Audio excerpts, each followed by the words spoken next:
Donc je suis vice-président de la commission de régulation de l'énergie depuis pratiquement 3 ans. La commission de régulation de l'énergie, c'est le régulateur du marché de l'électricité et du gaz.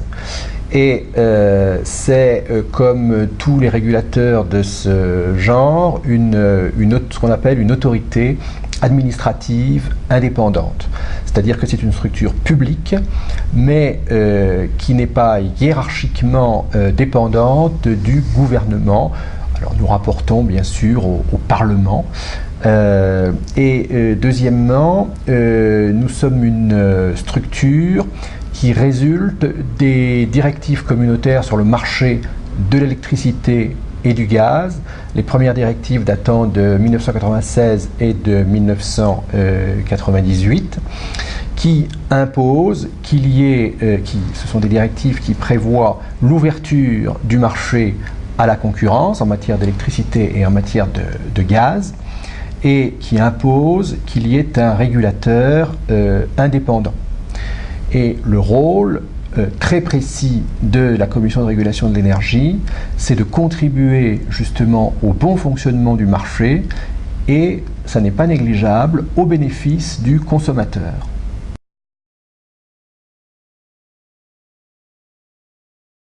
Le marché a été ouvert progressivement depuis pratiquement 10 ans. La première loi française est de 2000, c'est la loi qui a créé la CRE. L'ouverture s'est faite progressivement pour ce qu'on appelle les consommateurs non résidentiels, c'est-à-dire essentiellement les industriels.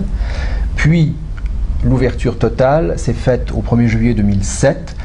C'était l'ouverture à ce qu'on appelle les consommateurs domestiques, c'est-à-dire vous et moi.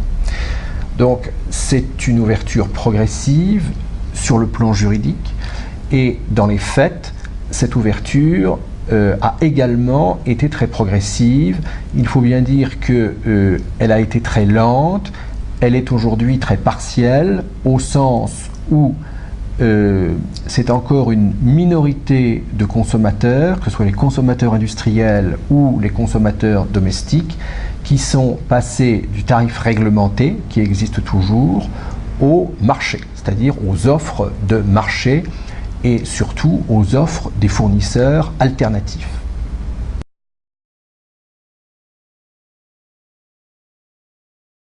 L'un des grands enjeux, je dirais le premier enjeu en matière d'énergie, c'est évidemment la sécurité d'approvisionnement. Et je n'ai pas besoin d'en parler davantage au moment même où on a le problème du gaz russe. Bon.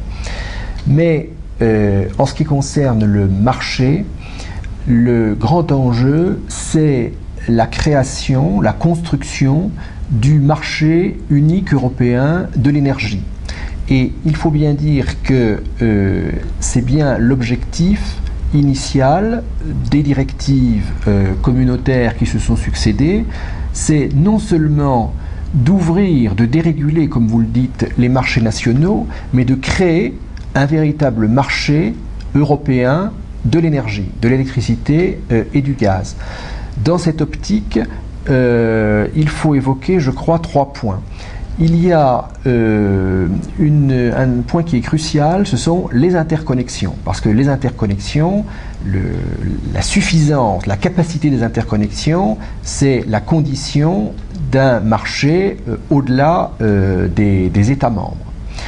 Le deuxième point, ce sont les initiatives régionales. Et d'ailleurs, la question des interconnexions est traitée dans les initiatives régionales. Les initiatives régionales, c'est une façon de traiter les questions au plan de quelques États voisins et de créer sur cette zone des règles de marché. Et de façon ensuite à aboutir progressivement au marché des 27 États membres. Troisième étape, c'est le troisième paquet énergie qui est pratiquement finalisé, qui devrait être adopté définitivement cette année, peut-être avant le mois de mai. et qui est conçu comme un ensemble de règles destinées à améliorer justement le fonctionnement de la concurrence et donc du marché européen de l'énergie.